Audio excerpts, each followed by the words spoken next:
Hi friends, welcome to Tamil Samayal.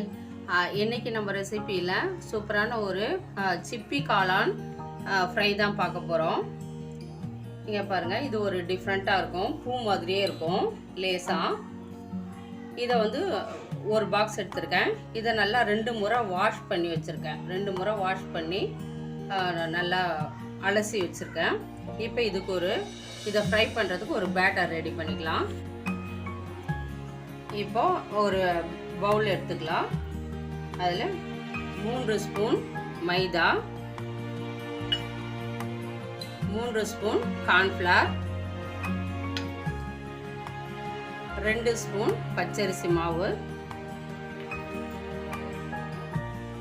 1/4 spoon சீரகத்தூள், 1/4 spoon சோம்புத்தூள், 1/2 spoon தனியா தூள், 1 ஸ்பூன் காஷ்மீரி சில்லி. நீங்கள் சாதா சில்லி பவுடர் எடுத்தாக்கா 1/2 ஸ்பூன் எடுத்துக்கலாம். உங்கள் காரத்துக்கு தகுந்த மாதிரி சேர்த்துக்கோங்க. 1 ஸ்பூன் இஞ்சி பூண்டு விழுது, 2 ட்ராப் லெமன் ஜூஸ், உப்பு ஒரு 1/4 ஸ்பூன்.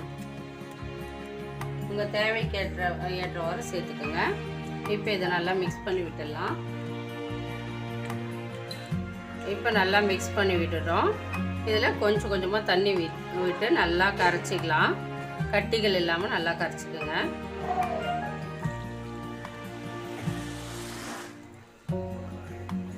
இப்போ ஒரு பிஞ்ச் சமையல் சோடா, அதை கொஞ்சமாக தண்ணி ஊற்றி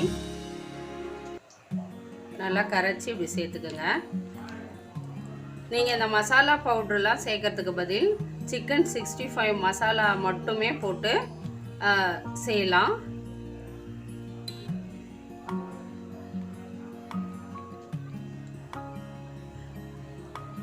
பாருங்க, இந்த அளவுக்கு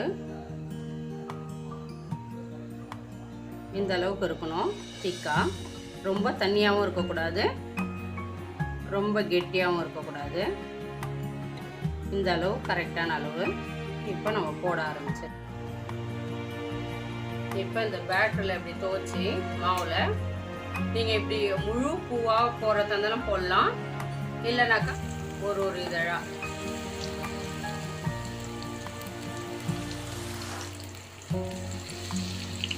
இப்போ ஒரு பக்கம் ஃப்ரை ஆனதும் திருப்பி போட்டுக்கலாம். இது நல்லா கிறிஸ்பியாக நல்லாயிருக்கும். இப்போ பாருங்கள், சொடப்பெலாம் அடங்கிடுச்சு, நல்லா ஃப்ரை ஆகிடுச்சு பாருங்கள். இப்போ இதை நல்லா எண்ணெயை எடுத்துட்டு நல்லா எடுத்துடலாம். பாருங்கள், இதழாக போட்டது அப்படியே ஒரு இதழ். நீங்கள் அப்படியே முழு பூவாக போட்டாக்கா அந்த காம்பு பகுதி கொஞ்சம் வேகாத மாதிரி இருக்கும். அதனால் இதழாகவே போட்டு எடுத்துக்கலாம்.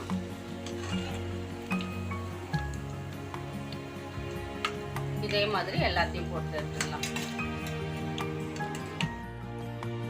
இப்போ எல்லாமே செய்து முடிச்சாச்சு. எவ்வளோ சூப்பராக இருக்குது பாருங்கள். இப்போ சர்வ் பண்ணலாம். பாருங்கள், எவ்வளோ அழகாக அப்படியே சிப்பி மாதிரி இருக்குது.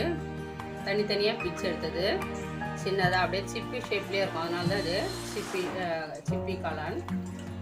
எவ்வளோ சூப்பராக இருக்குது பாருங்கள். நல்லா கிறிஸ்பியாகவும் இருக்கும். முழுசாக போட்டாக்கா இது மாதிரி இருக்கும்.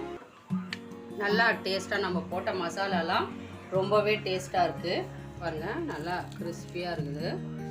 ஃபுல்லாக காளான் எவ்வளோ சாஃப்டாக இருக்குது பாருங்கள். இதே மாதிரி நீங்களும் செய்து பாருங்கள். இது மாதிரி ஒரு டிஃப்ரெண்ட்டான அடுத்த வீடியோவில் உங்களை சந்திக்கிறேன். தேங்க்ஸ் ஃபார் வாட்சிங்.